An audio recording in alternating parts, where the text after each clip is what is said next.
Hermanos, vamos entonces a la presentación de la guía número 2, que ya ustedes la tienen.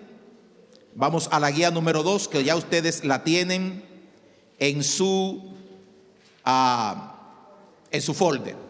Vamos a la guía número 2. Esta guía número 2 de este entrenamiento de evangelismo, discipulado y misiones lleva como título El plan de Dios para la salvación.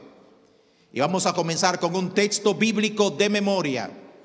La semana pasada memorizamos 2 versículos. Esta semana vamos a memorizar 3.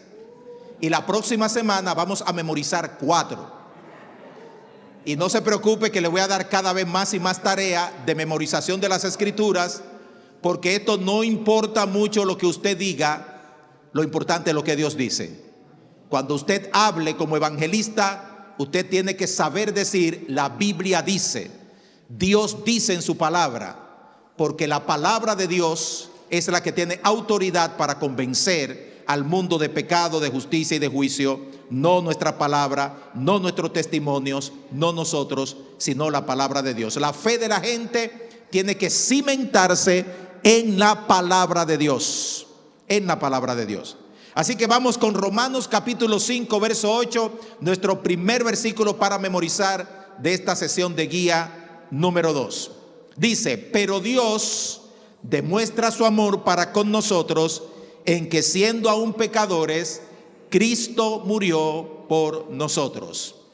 Yo quiero que usted tome ahora su lápiz, su tarjeta, y escriba ese versículo en un lado de la tarjeta en este momento.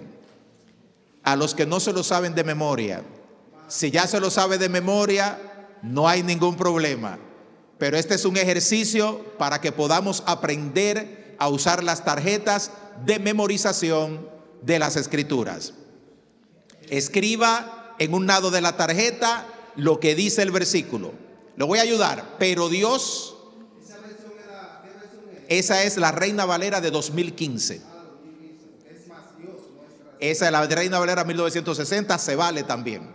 Y si tiene la nueva versión internacional, se vale también. Tenemos muy buenas versiones de la Biblia en el idioma español. Muy buenas, todas. Bueno, casi todas. Pero Dios demuestra su amor para con nosotros en que, siendo aún pecadores, Cristo murió por nosotros. Simple, en sus propias letras, con su propio handwriting, como dicen en inglés. Ahora, en la otra cara de la tarjeta, en el otro lado de la tarjeta, usted va a escribir la cita, Romanos 5:8. En el otro lado de la tarjeta, usted va a escribir Romanos 5:8. Romanos 5:8. Y ahí ya tiene su primera tarjeta de memorización de las escrituras. Si usted hace ese ejercicio, hermano, y usted memoriza un versículo de la Biblia diario, ¿sabe cuántos versículos usted va a tener en su mente y corazón en un año? ¿Cuántos tienen 30 versículos de la Biblia memorizados? Más o menos, ¿verdad? ¿Cuántos tienen 100 versículos de la Biblia memorizados? Es posible, hermano. Es posible. Es posible porque si practicamos la memorización, lo que se queda en nuestra mente y en nuestro corazón es precisamente aquello que memorizamos. Ok, regresamos a decirlo todos al unísono y luego la cita. Agarre su tarjeta, mire lo que dice y repítalo conmigo. Pero Dios demuestra su amor para con nosotros en que, siendo aún pecadores, Cristo murió por nosotros. Mire la tarjeta. Romanos 5:8. ¿Quién se atreve a decirlo ahora sin mirar en la tarjeta, sin mirar en la Biblia, sin mirar en ningún lado? Ok, digámoslo todos sin mirar en ningún lado. Primero todos. Pero Dios demuestra en que, siendo Cristo, Romanos. Ok, quiero 3 valientes que se atrevan a decirlo de memoria. Mi amada esposa, allá está. Va a ver de los que no han participado.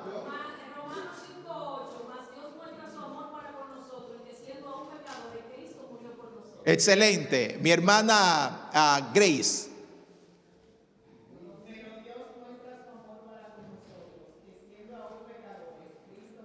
Excelente. Nicanor.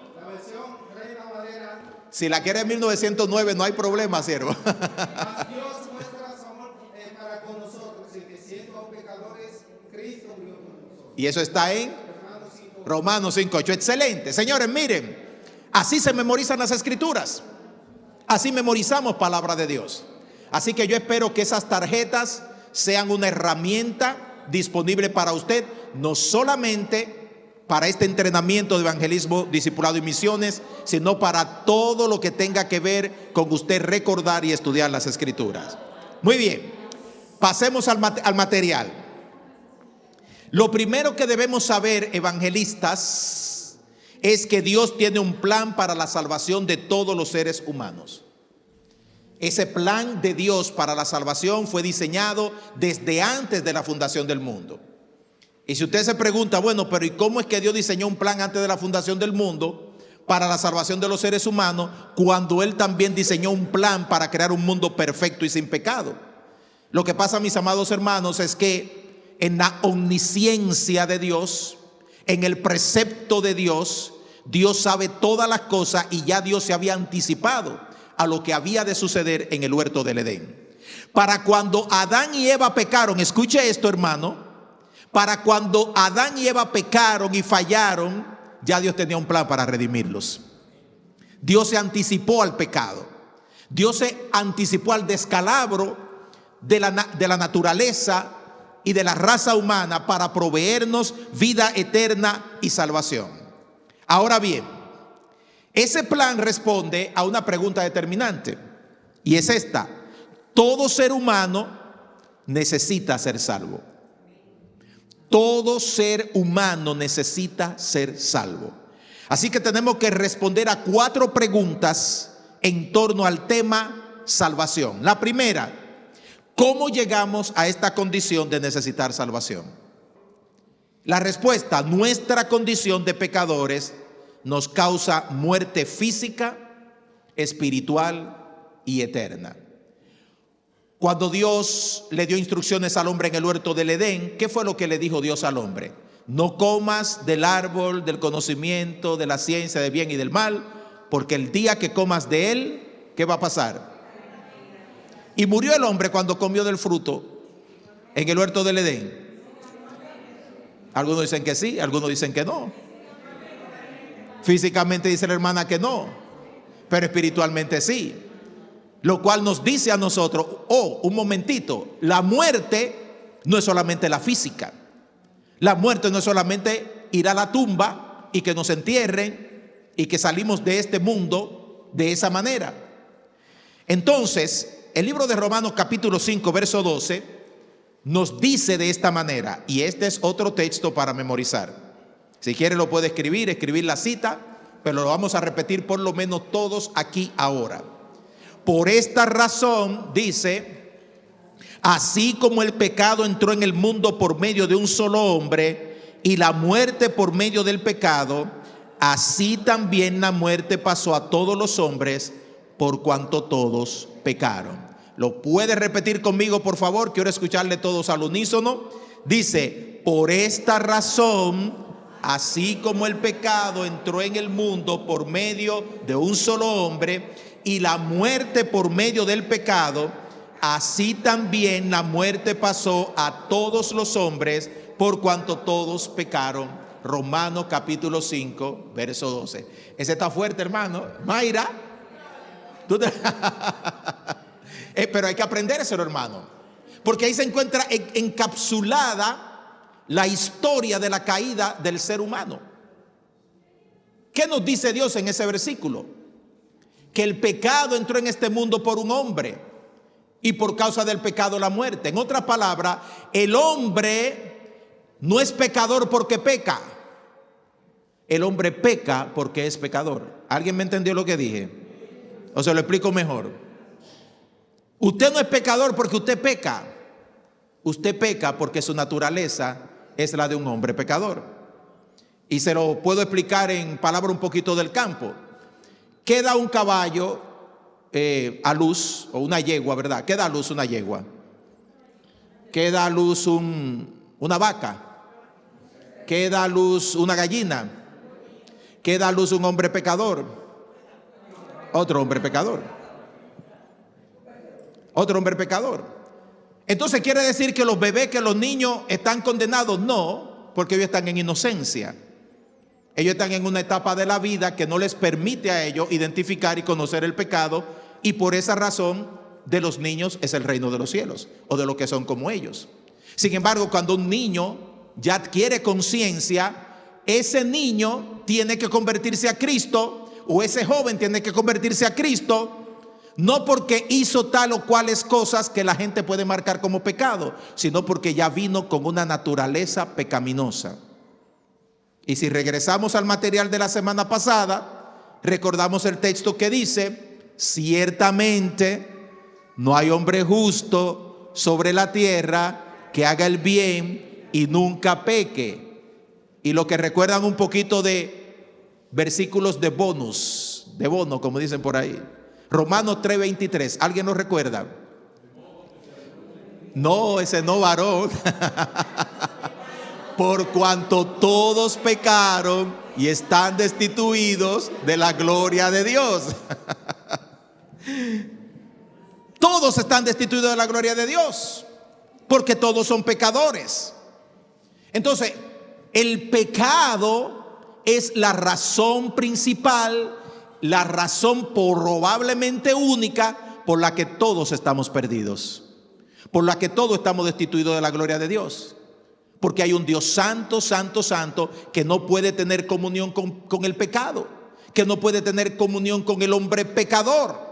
Y es por eso, y ustedes respondieron correctamente ahorita, que cuando Dios le dice al hombre y a la mujer: no comas del árbol, porque el día que tú comas de ciertamente morirás, no hay una contradicción en la Biblia.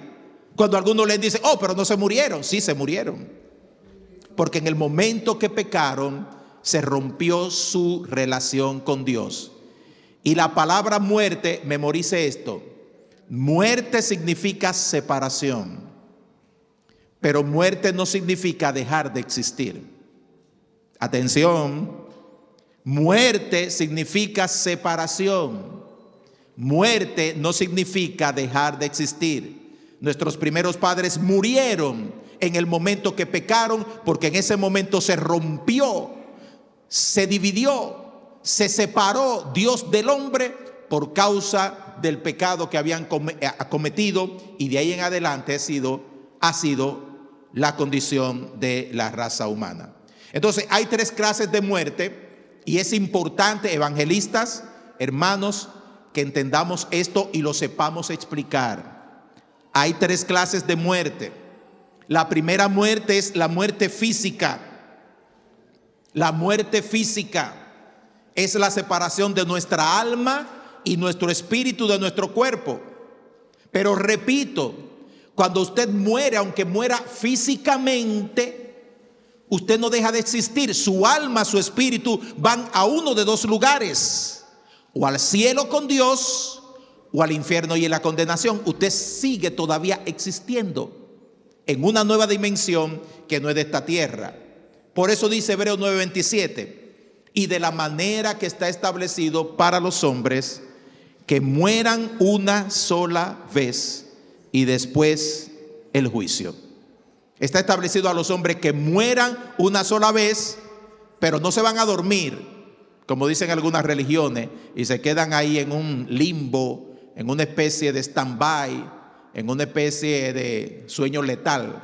No, después de la muerte viene el juicio. El juicio.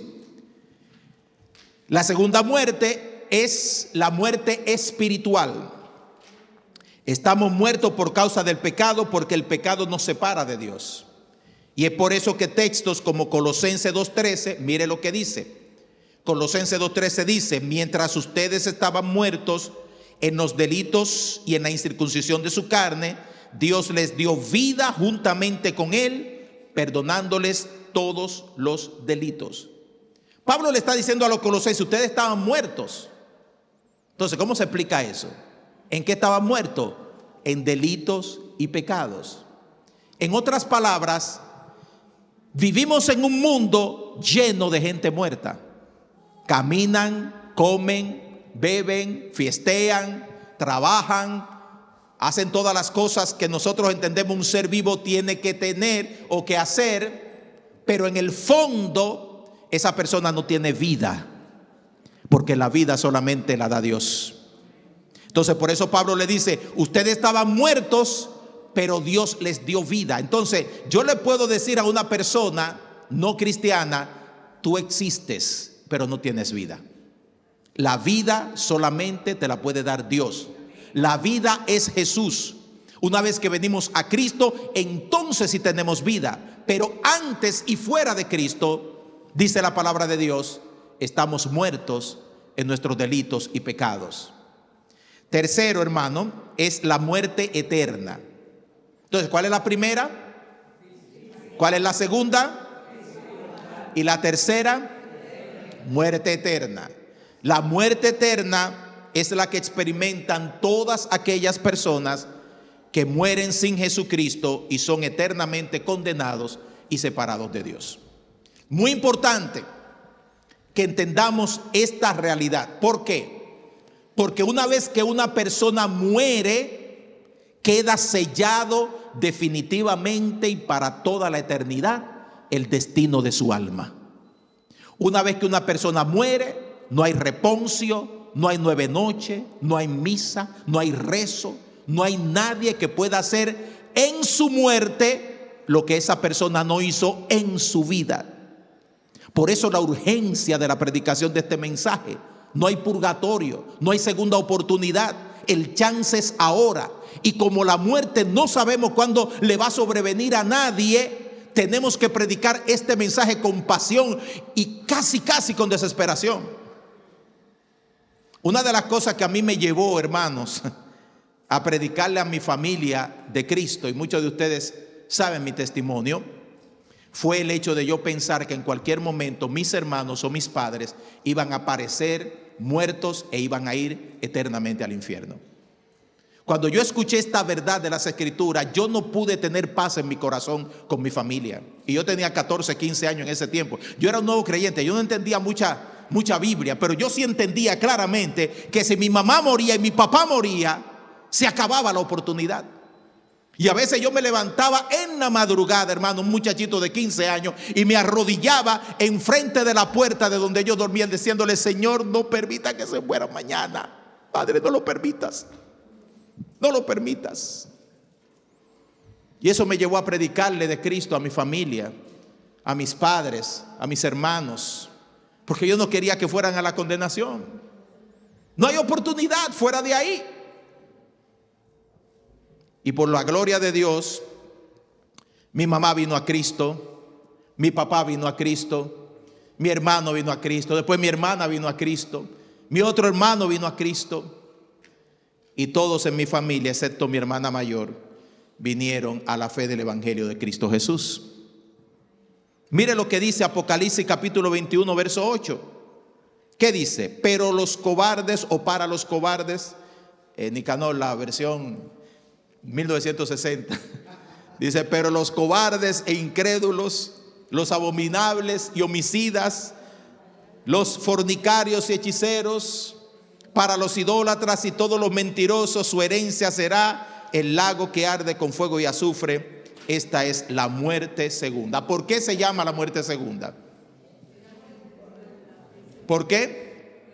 Porque además de morir físicamente, vas a morir eternamente. Ahí es donde entra el evangelista. Ahí es donde entra el evangelio. La importancia significativa de la predicación del evangelio no es para que la gente se porte mejor, nada más.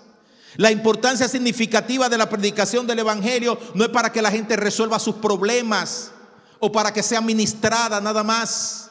Es para que la gente no vaya a la condenación eterna, al infierno. Porque una vez que eso pasa, su destino eterno queda sellado. Así que necesitamos salvación de la muerte espiritual y de la muerte eterna. Entonces, cuando preguntamos, ¿Y de qué que tengo que ser salvo? ¿De qué tengo yo que ser salvo? Bueno, tienes que ser salvo de ir al infierno y tienes que ser salvo de que estás en malas con Dios. ¿Cuánto creen que Dios está contento con la gente impía que no le conoce? ¿Complace en ellos el corazón de Dios? ¿Está Dios contento con la gente que no se arrepiente? Mire lo que dice el libro de Romanos capítulo 2, verso 5.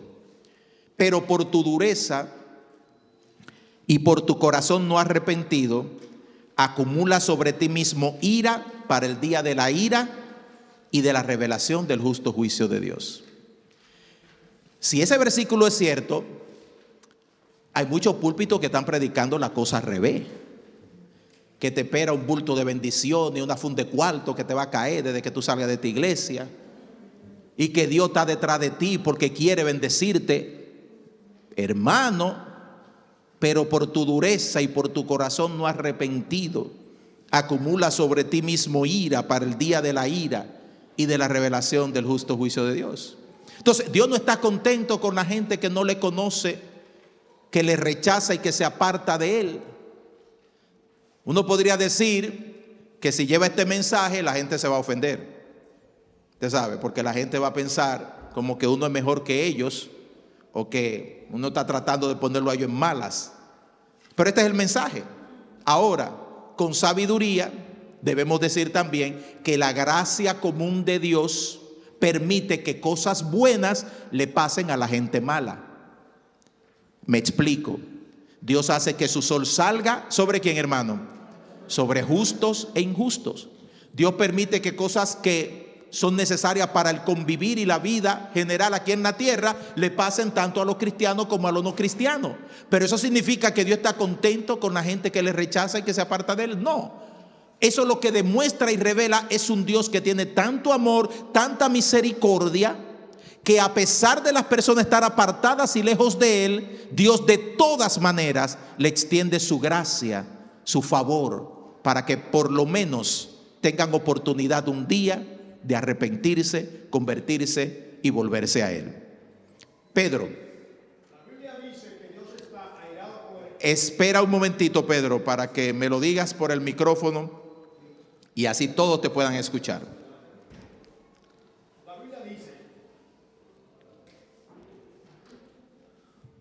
La Biblia dice que Dios está airado con el impío todos los días. Así es. El impío, hermano, no quiere decir un hombre que anda matando, robando, violando. Una persona impía es una persona que no es piadosa. Impío viene de piedad. O sea, la persona piadosa es una persona consagrada, dedicada, en devoción a Dios. Y una persona impía es lo contrario. Una persona que no es devota, que no es entregada, que no está viviendo para Dios. Suena feo porque la palabra impío le han dado otra connotación, pero cuando la Biblia dice está Dios airado contra el impío, no es sencillamente denotando una persona criminal, sino una persona que no es devota, que no es consagrada, que no es entregada a Él. Vamos, hermano, a Romanos 5:1. Ahora pues, dice, ninguna condenación hay para los que están en Cristo Jesús. Entonces, ¿qué buscamos en la predicación del Evangelio? Que ninguna condenación haya para las personas, y la única manera que se pueden encontrar en la posición de no condenación es aceptando a Cristo en su corazón y recibiéndole para vida y salvación eterna. Ninguna condenación. Y cuando la Biblia dice ninguna condenación, es ninguna condenación, hermano. No hay juicio de parte de Dios, ni presente ni futuro, ni terrenal ni eterno. Toda condenación es borrada, bendito sea el nombre de Dios, en el nombre de Cristo Jesús. Pero como, hermano, cuando estamos en Cristo, cuando estamos en Cristo. Tercero, estamos respondiendo a las preguntas que dije hace un momentito, y esta es la tercera. ¿Cómo puede entonces una persona ser salva? La única manera de ser salvo es arrepintiéndose y recibiendo a Cristo como Salvador. Mira, hermano, esto lo vamos a llover, lo vamos a salpicar, lo vamos a repetir, porque este es el énfasis del Evangelio. Si no aprendemos esto y salimos con otra cosa, hemos perdido el tiempo aquí en la iglesia. Hemos perdido el tiempo. La única manera de ser salvo no es viniendo el domingo a ver el drama de los hermanos de resurrección. No es sintiéndose bien con los evangélicos. No es permitiendo que las personas oren por nosotros. Es arrepintiéndose y recibiendo a Cristo. Para que usted no se equivoque y yo no me equivoque, de que si una persona oramos por ella o la ministramos, o esa persona se derramó en lágrimas, pero no se arrepintió, pero no se convirtió a Cristo, esa persona sigue tan perdida como antes de que llorara, se compungiera y se derritiera en las lágrimas por un acto emocional de lo que le pasó. Queremos decir, repito, que eso es malo. No, no es malo. Que se ore y que el Espíritu Santo le toque y que Dios de alguna manera vaya preparando a esa persona para una entrega final. Pero no es, hermano, el final del evangelista. Nuestro fin es arrepentimiento y recibir a Cristo en el corazón. Mire lo que dice el libro de Hechos 3:19. Dice: por tanto, arrepiéntanse y conviértanse para que sean borrados sus pecados, de modo que de la presencia del Señor venga tiempo de refrigerio. La palabra arrepentirse y convertirse suena un poquito cliché, suena un poquito como evangélico, pero esa es la palabra que tenemos en la Biblia. Es la palabra que tenemos en la Biblia, hermanos. Las personas necesitan arrepentirse y convertirse. De la única manera que Dios puede perdonar sus pecados es el arrepentimiento. Dios no puede, hermano, perdonar a alguien que no le ha pedido perdón. Dios no puede perdonar a alguien que dice: pero es que yo soy bueno, es que yo nunca le he hecho nada más. Bueno, si usted no tiene nada que arrepentirse, entonces sus pecados no pueden ser perdonados. Tiene que haber un punto en la vida de la persona que reconozca: soy pecador y necesito entonces el paso del arrepentimiento. Y esa es la tarea del evangelista. Ahora, atención. La próxima semana vamos a hablar de la tarea del Espíritu Santo y el trabajo del evangelista en asociación con el Espíritu Santo y con Dios para que las personas reciban el mensaje. Cuando nosotros predicamos, queremos que la gente se arrepientan, pero no es forzado, no es empujado. Nosotros no vamos a hacer que la gente se sienta mal con una insistencia innecesaria a que la gente se arrepienta. El mensaje tiene que ser presentado, tiene que ser extendido, la invitación tiene que ser hecha, pero la obra la hace el Espíritu Santo. Y el acto de arrepentimiento tiene que ser genuino, no tiene que ser provocado. Ni siquiera por mí, ni por usted, ni por nadie. Tiene que ser algo que sale del corazón de la persona, y la función nuestra es ayudar a la persona que llegue a ese punto, pero no provocarlo, producirlo, empujarlo, meterle presión o tratar de convencerlo con artificios humanos de manera de que haga algo que posiblemente no está haciendo de corazón. ¿Me entendieron? ¿Me entendieron? Muy bien. Rápidamente, sí, hermano. Espera el micrófono para que se escuche. Es Romanos 8:1 en vez de Romanos 5:1, que dice Romanos 8:1. Ahora pues, ninguna condenación. Gracias, hermano. Corrían el texto, hermano. Por sí. si acaso alguien se confunde. Romanos 5:1 lo que dice: justificados pues por la fe tenemos paz para con Dios por medio de nuestro Señor Jesucristo. Mire, yo me recuerdo de mi versículo en memoria, pero Romanos 8:1. Ahora pues, es Romanos 8:1, hermano. Gracias, mi hermano querido. ¿Quién tenía la mano levantada por aquí atrás? La hermana, el hermano José Morales y la hermana Rueles. La dama primero, ok. Dios bendiga. Amén. Escuchando eso que dijiste, de que no se va como a forzar la persona, obvio. ¿Cómo uno pudiera manejar si Dios te dice que una persona, tú estás predicando en Ya. una multitud y en ese momento Dios te dice que le diga a esa persona que la muerte está detrás de ella. Pero tú estás convencido de que Dios te lo dijo. ¿Cómo tú puedes manejar para como no insistir?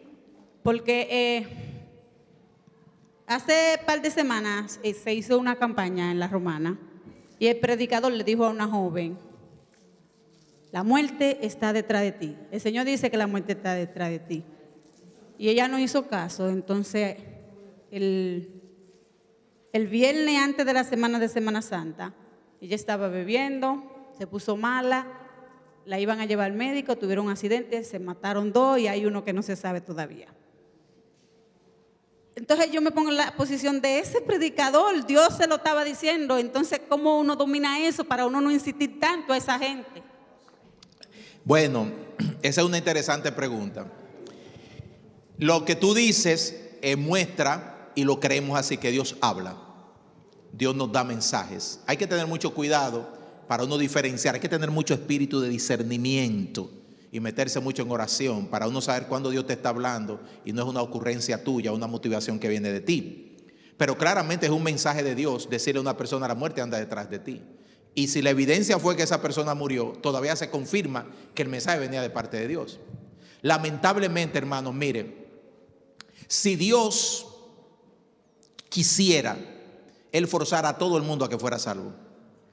Si Dios quisiera, Él pusiera un ángel en la cúpula del cielo 24/7 dando el mensaje.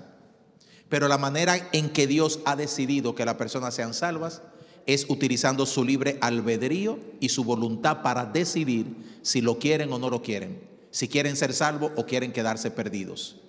En ese punto ya el evangelista no tiene más nada que hacer, sino entregar el mensaje. El Señor lo dijo: el que quiera Así es. venir en pos de mí, niéguese a sí mismo, tome su cruz y sígame. Una persona, O sea, perdóneme, antes de que usted siga, hermano Morales, ese evangelista o ese hermano hizo la parte que le correspondía a él. amén, Entregó el mensaje. Ahora la persona que lo recibió tenía que hacer la parte que le correspondía, recibirlo y tomar la decisión. Diga, varón, brevemente. una persona puede tomar una decisión y no permanecer.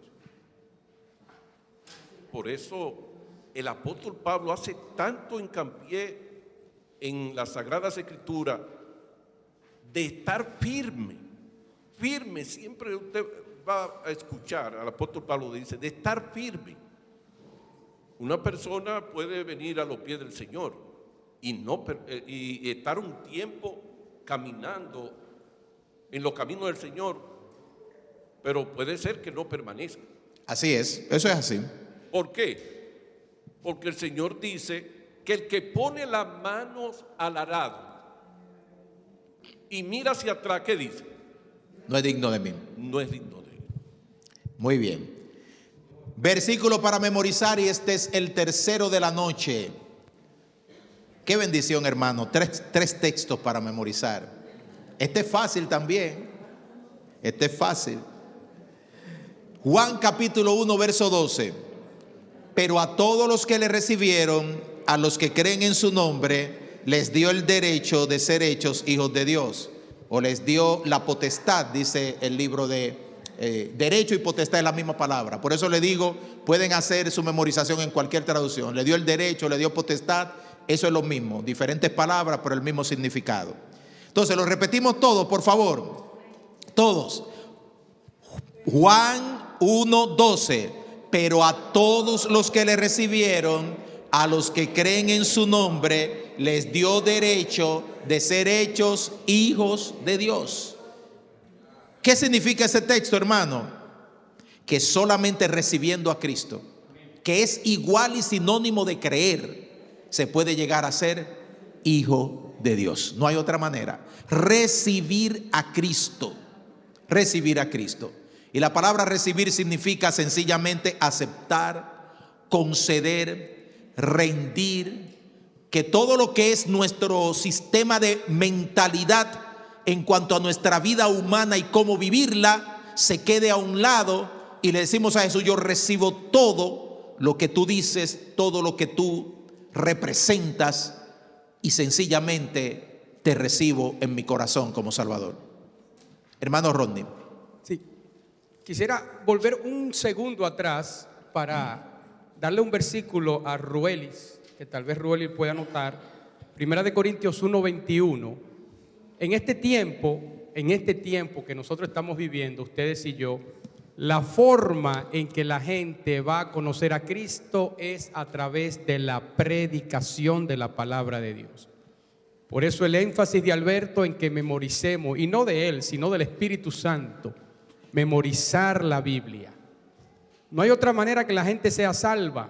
Dice la palabra, Primera de Corintios 1:21, pues ya en la sabiduría de Dios, el mundo no conoció a Dios mediante la sabiduría, agradó a Dios salvar a los creyentes por la locura de la predicación. Así es. O sea, la forma que el mundo hoy, en este tiempo que usted y yo vivimos, va a conocer a Cristo es si ponemos atención a lo que se nos está enseñando y lo ponemos en práctica. Amén. Gracias, hermano.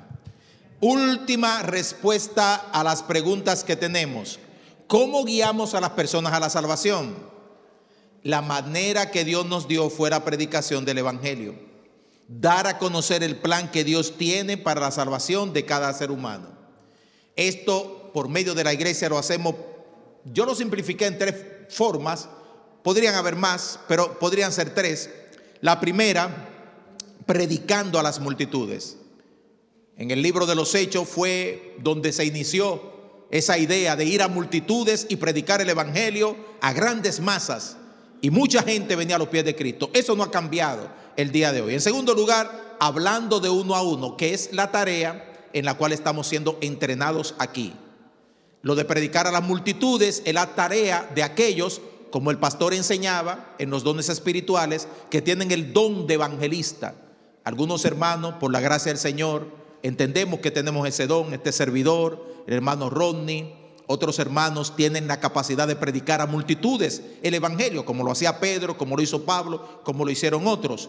Y por último, usando medios de comunicación como las redes sociales, donde se está predicando el evangelio, hermano, de una manera amplia. Hay muchísimas cosas que desechar, pero también se predica el evangelio a través de publicaciones, a través de la televisión, a través de la radio, a través de todos los medios que nosotros tengamos para dar a conocer el mensaje de salvación del Señor Jesucristo. Hermana Grace. Volviendo un poquito atrás,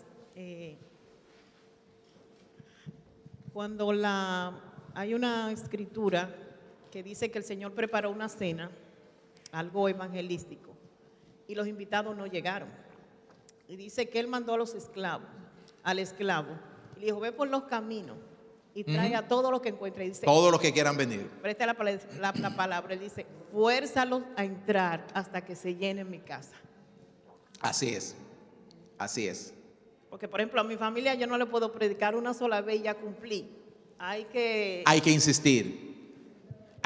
Mira, hermano, mi mamá se convirtió después de 2 años, mi papá se convirtió después de 3 años de enseñar, de hablar ahí. Yo le caía versiculazo limpio, hermano, porque yo no sabía, yo era un nuevo creyente. Yo lo que memoricé eso, muchos versículos de la Biblia, y mi mamá cosía y yo le caía versiculazo y le decía versículos. Mientras yo encontraba versículos le decía igual a mí, pero pasaron 2 años, 3 años, 5 años. En un récord de unos 8 años fue que toda mi familia vino a los pies del Señor. Pero lo más importante de eso, ¿sabe qué fue, hermano? La oración. Yo miro atrás ahora y yo sé que yo no hice nada, que fue el Espíritu Santo que lo hizo.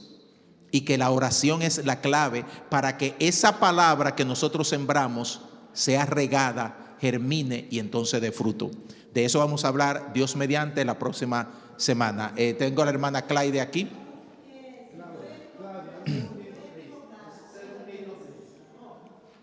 Otro versículo equivocado. Digo yo, no, si puedo ser yo. Primera de Juan 1:12, ¿es Juan 1:12 o Primera de Juan 1:12? No, ahí dice Juan 1:12. Juan 1:12. Juan 1:12, sí. Ok. El plan de Dios para salvación tiene un gráfico que es el de la próxima página que ustedes tienen ahí. Perdonen, hermano, que la impresión en esta ocasión no salió tan legible para muchos, pero espero que de todas maneras podamos seguir el gráfico. Y yo quisiera, hermanos, que ese gráfico usted lo tuviera como una guía para practicarlo con otra persona, para llevarlo inclusive cuando usted tenga la oportunidad de compartir con personas en tiempo real, porque nos va a servir a nosotros, como digo, como guía para que nosotros podamos pasar por el plan de salvación a las personas. El plan de salvación responde a los 5 puntos importantes que nosotros estudiamos en el primer estudio, en la primera guía. Mírenlo aquí en su pantalla. Cómo nosotros resumimos de una manera profunda lo que es el Evangelio. 5 cosas. Presentarle a una persona que es un pecador. Ayudar a la persona a entender la realidad de su condición delante de Dios. Segundo, que no puede salvarse por sí mismo. Ayudar a la persona a entender que no hay manera en que tú puedas salvarte, que tus pecados puedan ser perdonados, que puedas escapar de la ira de Dios por ningún esfuerzo humano que tú hagas. Tercero, que las consecuencias del pecado son terribles, comenzando por separación de Dios y yendo a lo que es la condenación eterna. Cuarto, solo Cristo te puede salvar. Y ahí está el centro de nuestra predicación. Hablarle a una persona de la realidad de Cristo como el único salvador de su vida. Y quinto, y es muy importante esto, evangelistas y hermanos, que debes tomar la decisión de entregar tu vida a Cristo. Sin empujar, sin sobreinsistir, sin hacer que la gente se sienta mal. Hermano, tenemos que ayudar a la gente a que tome una decisión por Jesús. El mensaje no está completo hasta que no hacemos una invitación. Y por eso en el libro de los Hechos, capítulo 2, libro de los Hechos, capítulo 3, libro de los Hechos, capítulo 17, cada vez que los apóstoles predicaron, la conclusión fue una invitación. Inclusive, cuando Felipe se encontró con el etíope y le predicó el evangelio en el camino, cuando este hombre oyó el evangelio y su corazón se hinchó de gozo y la palabra de Dios germinó en su corazón, vino una decisión: ¿qué impide que yo sea bautizado? Y él le dijo: si crees de todo corazón, bien puedes.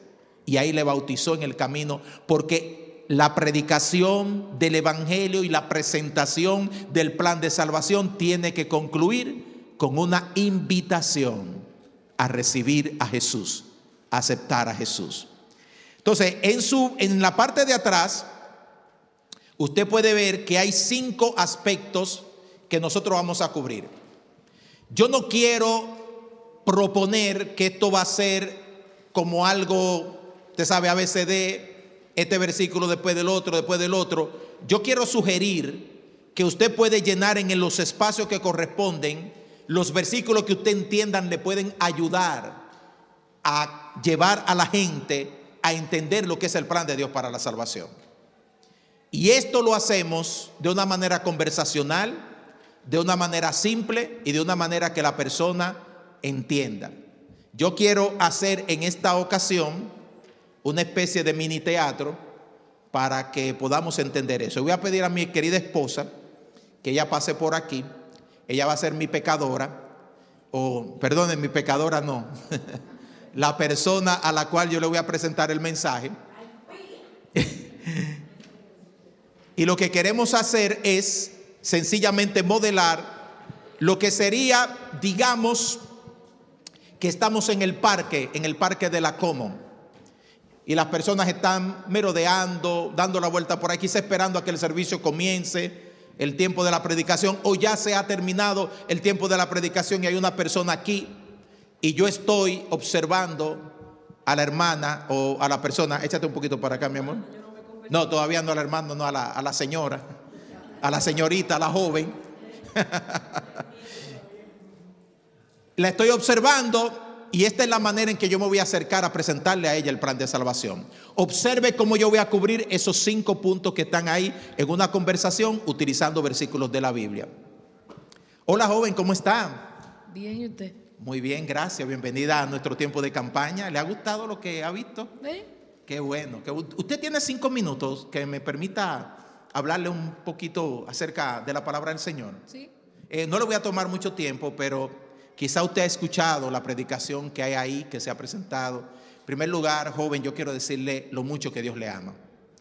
Dios le ama de una manera que no se puede poner en palabras. Por eso la palabra de Dios dice en el capítulo 3, verso 16 del Evangelio según San Juan, que Dios envió a su único Hijo al mundo para morir por nuestros pecados, de tal manera que todo aquel que en Él cree no se pierda, sino que tenga vida eterna. Dios le ama. ¿Usted sabe que Dios le ama? No sabía que Dios me amaba, ¿no? Sí, le ama mucho, le ama mucho. Lo único que hay un problema con ese amor que Dios le tiene y la realidad, no solamente suya, sino de muchas personas. Yo he pasado muchos problemas en mi vida, mire. No todos pasamos por problemas. Muchas situaciones difíciles. ¿Y usted sabe por qué vienen los problemas? Muchas situaciones ¿Usted sabe por qué Yo no he vienen? visto a Dios ahí. No lo he visto. Mire, los problemas suyos y los problemas de todos los seres humanos tienen que ver con el pecado. ¿Y qué es eso de pecado? El pecado es cuando nosotros desobedecemos a Dios, cuando nosotros no hacemos lo que a Dios le agrada. Mire, todos somos pecadores. Yo no le estoy ofendiendo, mi doña. Yo lo que le quiero decir es que No me diga sencillamente... doña, porque- joven, perdón, señorita. Para que siga la conversación. Todos somos pecadores. Y es por eso que tenemos tantos problemas en el mundo. Mire, hay asesinato, hay robo, hay muchísimas cosas que pasan. El problema es, escúcheme, señor, que yo, ¿cómo le digo? Yo sé que Dios existe. Sí. Y yo creo en Dios. Aunque yo no me congregue, yo no vaya a una iglesia ni nada, pero yo soy una persona que yo me considero que yo no le hago mal a nadie. Eso es muy bueno. Yo la Que felicito ayudo, por que eso. tengo que ayudar. Soy una persona que nadie me puede señalar a mí. Que yo esto, que aquello, que si yo qué. No. Mire, hay un versículo en la Biblia, mi querida, que dice sencillamente que todos nosotros somos pecadores. Dice la Biblia, no hay hombre justo sobre la tierra que haga el bien y nunca peque. Y eso lo dice Dios. Usted puede ser muy buena y todo eso, pero mire, si usted mira para el cielo a un Dios santo, justo, que no tiene pecado, Dios sabe, y usted lo sabe, que le hemos fallado a Dios en algún momento. Que en algún momento hemos dicho algo que a Dios no le ha agradado. En algún momento han venido cosas a nuestra mente que han ofendido a Dios. O en nuestro corazón han subido cosas que han venido. Y no quiero decir que eso pase solo con usted, con todo el mundo. Todos somos pecadores. Todos somos. Por eso dice el libro de Romanos 3:23, por cuanto todos pecaron y están destituidos de la gloria de Dios. ¿Te ve? Ahora, un problema que hay, mi querida. No me tope, que no me gusta que me estén topando. Ay, perdóneme, mi doña, escúcheme, no la vuelvo a tocar jamás en la vida. Que no le diga doña también. Lo que pasa es que me estoy imaginando, no a Luz, tú sabes que una jovencita, sino una doña de verdad. No, tampoco. Mire, usted quizás ha hecho muchas cosas en esta vida que son muy buenas, pero no son suficientes para que nosotros nos acerquemos a Dios y nos amistemos con Él. Porque no hay nada en este mundo que uno pueda hacer de su propio esfuerzo que lo pueda llevar hasta la presencia de Dios. Hay un texto en el libro de Jeremías que dice, aunque te laves con lejía y amontones jabón sobre tu cabeza, la mancha de tu pecado permanecerá sobre ti. Y mire, yo estaba en su condición, en la condición de que yo hacía muchas cosas, yo era religioso, yo también era, usted sabe, católico, me habían bautizado. Pero yo hice muchísimas cosas en mi vida que yo sé que desagradaban a Dios. ¿Y cómo uno se puede quitar ese problema de ofender a Dios? ¿Cómo uno puede hacer que las cosas, usted sabe, se pongan buenas con Dios cuando uno sabe que le ha ofendido? Ahí es donde, mi querida, entra el papel de nuestro Señor Jesucristo. Jesucristo no es una religión. Jesucristo no es solamente un nombre bonito. Jesucristo vino a morir por nuestro pecado. Usted sabe que Jesús murió por su pecado. Si usted hubiera sido la única persona en el mundo por la cual Jesús hubiera tenido que morir, Jesús hubiera venido a morir sencillamente por usted. Eso es lo que significa la muerte de Cristo. Cristo tomó su lugar en la cruz del Calvario. Cristo recibió los clavos que usted debió haber recibido. Cristo recibió el sufrimiento que usted debió haber recibido. ¿Por qué? Porque no había ninguna otra manera que Dios pudiera salvarla, sino a través de Jesús. Mire cómo se lo pongo. Digamos que usted tiene una deuda de 10 millones de dólares y usted no tiene un chele para pagar. Usted no tiene nada. Pero hay un juez que le dice, usted tiene que pagar esa deuda o si no usted va presa. Y usted va donde el juez y le dice, pero yo no tengo que pagar. Bueno, o usted paga o usted busca a quien pague por usted. Entonces aparece alguien y le dice, mire, yo voy a pagar la deuda de la joven. ¿Cuántos son? 10 millones. Mire, hay un cheque, pagué. Y ya.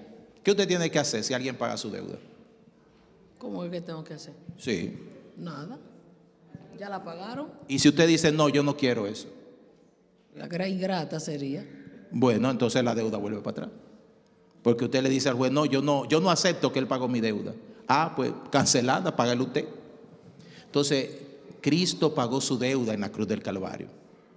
Jesús murió por usted. Pero ahora usted tiene que aceptar que Él pagó su deuda.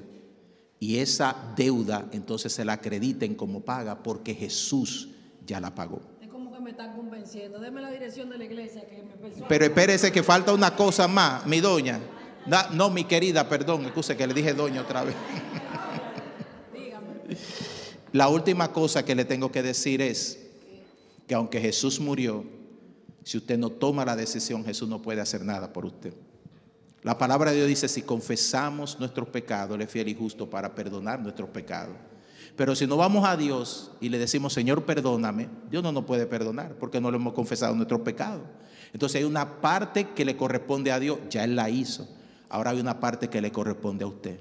La parte de decirle, Señor, sí, yo soy una pecadora, perdóname mis pecados, ven a mi corazón, entra en mi vida, te recibo de todo mi corazón. Y no estoy diciendo que usted lo tiene que hacer ahora, o le estoy diciendo, hágalo, usted sabe, para que se meta a una iglesia, pero le digo, usted tiene que tomar una decisión con Jesús. Mi pregunta es, ¿le gustaría hacerlo en este momento? Después.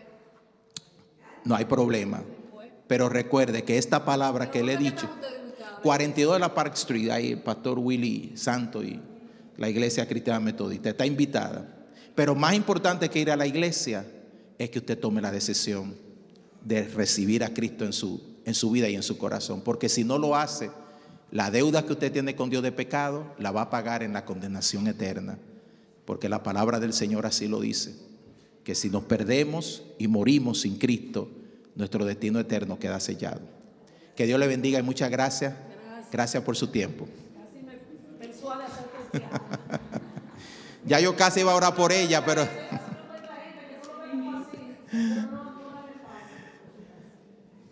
Vieron cómo en la conversación le explicamos a la persona los 5 aspectos que tienen que ver con evangelizar. ¿Ok? Esos aspectos no quiere decir ni siquiera, a veces uno lo puede poner en orden o lo puede poner de otro orden. El asunto es que podamos cubrir esencialmente esos aspectos cuando estamos hablándole a las personas de Cristo. Que las personas puedan entender esto. Yo puedo decir, si hago esto, que ella fue evangelizada. Fue evangelizada. Puede ser que haya pasado para oración por un problema, que tiene. Puede ser que haya pasado solamente por ahí y se haya ido. Pero óigame, hermano, la palabra de Dios no regresa a él vacía. Cuando nosotros sembramos la palabra y esta palabra llega al corazón de la gente, esa palabra que sembramos, si no reacciona en ese momento de alguna manera, Dios la va a utilizar en otro momento para que las personas vengan a los pies de Cristo.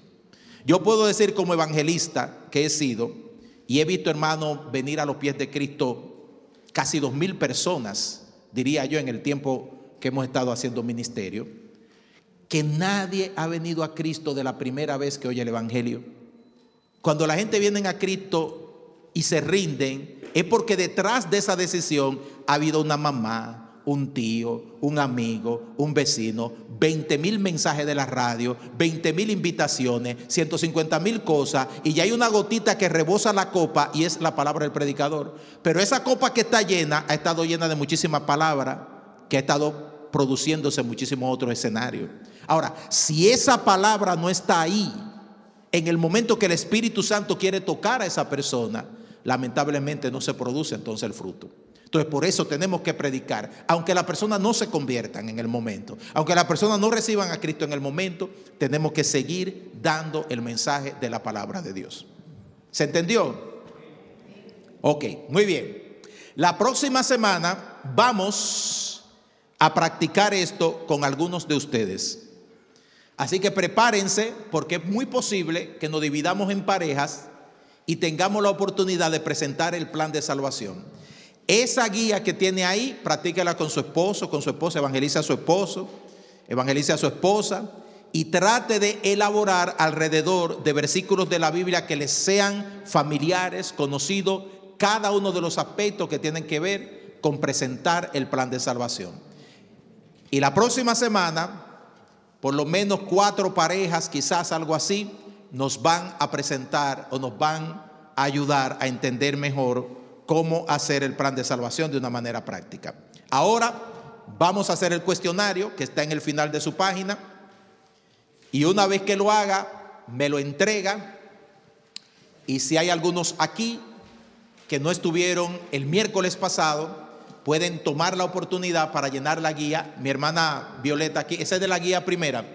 Si alguien no tiene la guía de la primera semana, la puede en este momento, gracias hermana, la puede en este momento llenar